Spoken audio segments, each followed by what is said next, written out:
Olá, meus amigos, sejam todos muito bem-vindos ao canal Politizando. Eu sou o William Jacob e nesse vídeo vou mostrar para vocês um estudo que foi feito que mostra que Bolsonaro ficou muito mais exposto do que o normal no caso das joias.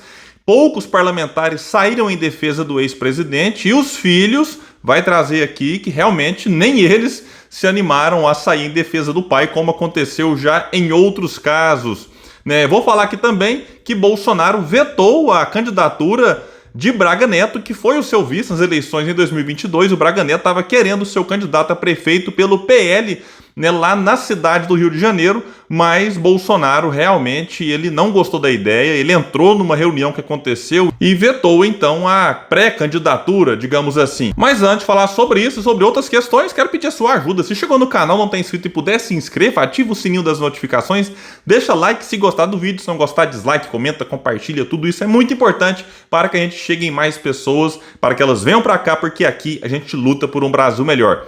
Pessoal, seguinte, o Lauro Jardim, no dia 21, publicou lá o seguinte na sua coluna: Jair e Michele Bolsonaro ficaram desamparados pelos filhos do ex-presidente e por parlamentares aliados ao longo da primeira semana da repercussão do caso das joias que ganharam da Arábia Saudita em 2021, de acordo com o levantamento inédito feito pela consultoria DSC Lab entre 3 e 9 de março. Aqui eu faço uma pausa para dizer que nessa primeira semana ela é importante. Por quê? Porque a partir dali a coisa toma uma proporção maior e aí muita gente já observa, o seu primeiro contato com a polêmica, digamos assim, partiu de onde? Partiu de quem estava ali criticando Bolsonaro ou de quem estava apoiando. E nessa ocasião aqui, nessa primeira semana, quem estava criticando conseguiu ter mais interações do que quem estava defendendo o ex-presidente.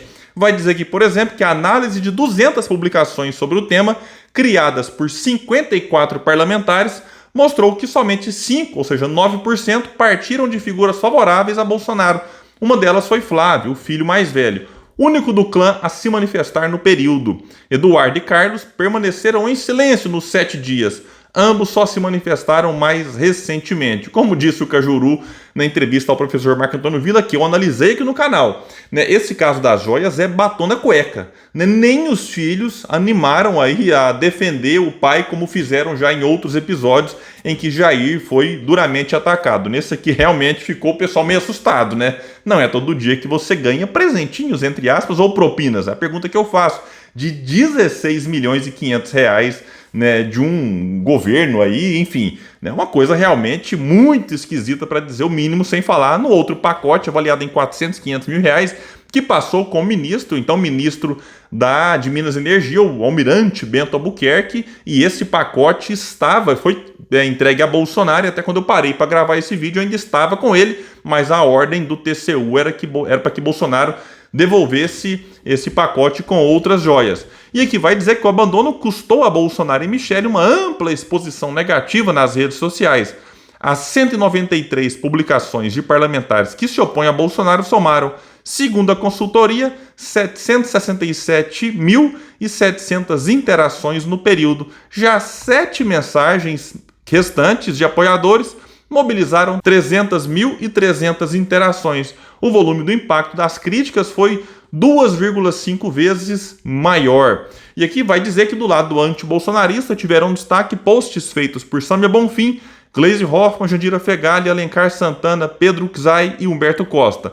Na trincheira de Bolsonaro, os maiores acertos foram de Flávio, Gustavo Gayer, Eduardo Girão e José Medeiros.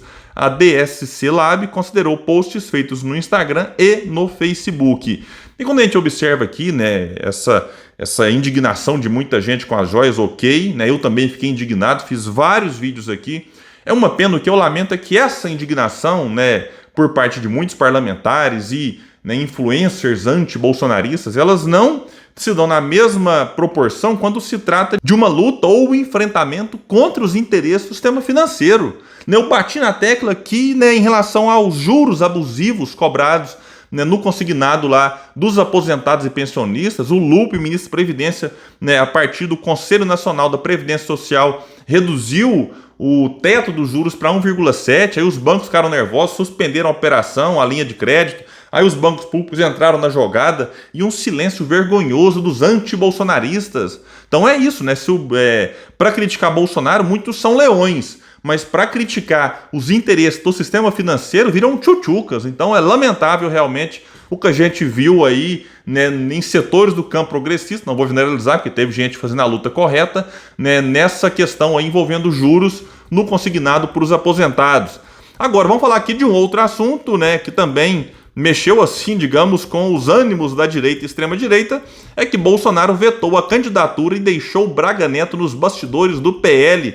Vai trazer aqui que no dia 13 de março, o ex-presidente voltou a fazer uma aparição surpresa durante uma reunião do PL, o seu partido. Então estavam lá na reunião, de repente, opa, apareceu Jair Bolsonaro. O que ele quer? E nessa reunião, vale lembrar, reuniu os principais caciques do diretório fluminense da legenda e teve como objetivo definir as estratégias internas já visando as eleições municipais. Bolsonaro, ainda nos Estados Unidos, na minha opinião, fugindo da justiça, que se fosse para descansar, descansaria em qualquer outro lugar, mas está fugindo sim. Então ele dos Estados Unidos, né, apareceu nessa reunião feita ali por videoconferência e foi claro, né, ao determinar que o general Braga Neto não será candidato à prefeitura do Rio de Janeiro. Bolsonaro quer que ele, ao invés disso, mantenha-se nos bastidores e cuide da parte estratégica do partido. O general atualmente ocupa a Secretaria de Relações Institucionais do PL. Então a gente vê aqui, né, o capitão Bolsonaro, o capitão ali, né, afastado, enfim, né, dando ordens para o general e o general obedecendo. Que coisa, hein?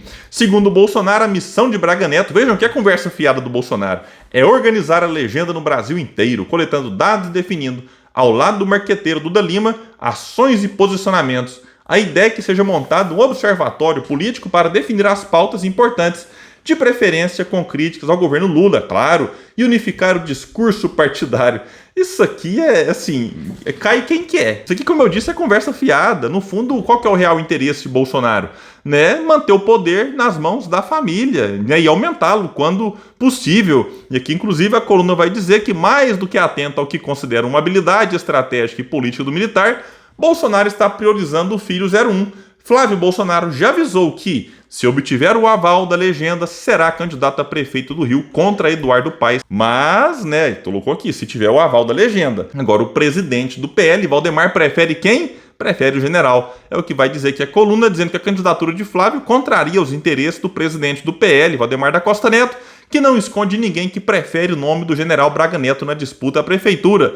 Na avaliação do Valdemar, a rejeição a Bolsonaro pode colar mais no filho do que no general, que foi interventor do Rio no governo de Michel Temer.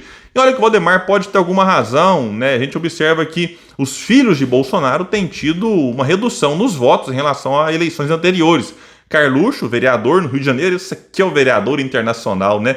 Era o vereador nacional, ficava mais em Brasília do que no Rio. Agora está nos Estados Unidos desde dezembro e não volta. Né? E sessões ocorrendo lá na cidade do Rio de Janeiro e o cidadão, né, nos Estados Unidos. É uma coisa realmente assim, vergonhosa. E os eleitores, né, como é que encaram isso? Em 2020, Carluxo teve bem menos votos do que em 2016.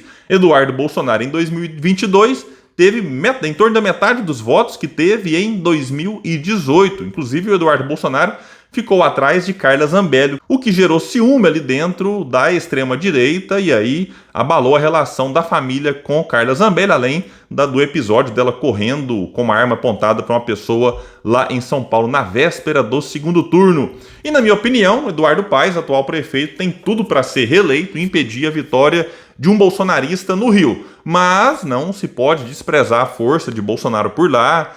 Vamos lembrar que Bolsonaro venceu tanto no estado assim como na capital. Resta saber qual vai ser a postura do PT, que agora tem Marcelo Freixo. Estava no PSOL, saiu, foi para o PSB, agora foi para o PT. E se lançar o Freixo, com apoio do Lula, né, com apoio de muitas pessoas, eventualmente, que poderiam apoiar Eduardo Paes e rachar, digamos assim, por lá, aí quem sabe o Freixo pode até ter força para ir para o segundo turno, mas o medo vai contra quem? Porque se o Freixo vai contra o Paes, aí beleza, né? Mas se o Freixo vai contra, né, o Flávio Bolsonaro, ou vai que o Braga Neto consegue convencer Jair a ser o candidato. E aí a gente já sabe que o Freixo é um candidato que para a eleição majoritária não tem condição de ampliar para ter os 50% mais um voto necessários aí para se eleger para governador, nem para o segundo turno foi agora. Para a disputa da prefeitura já foi para o segundo turno e em todas as ocasiões perdeu e perdeu relativamente feio. Então é isso, vamos ficar atento, né, e observando aqui se o Eduardo Paes vai continuar fazendo um governo e ter uma boa avaliação que facilita, né, a sua reeleição e dificulta o crescimento da extrema-direita por lá. Então é isso, pessoal, valeu e até o próximo vídeo no canal Politizando, um espaço que luta por um Brasil melhor.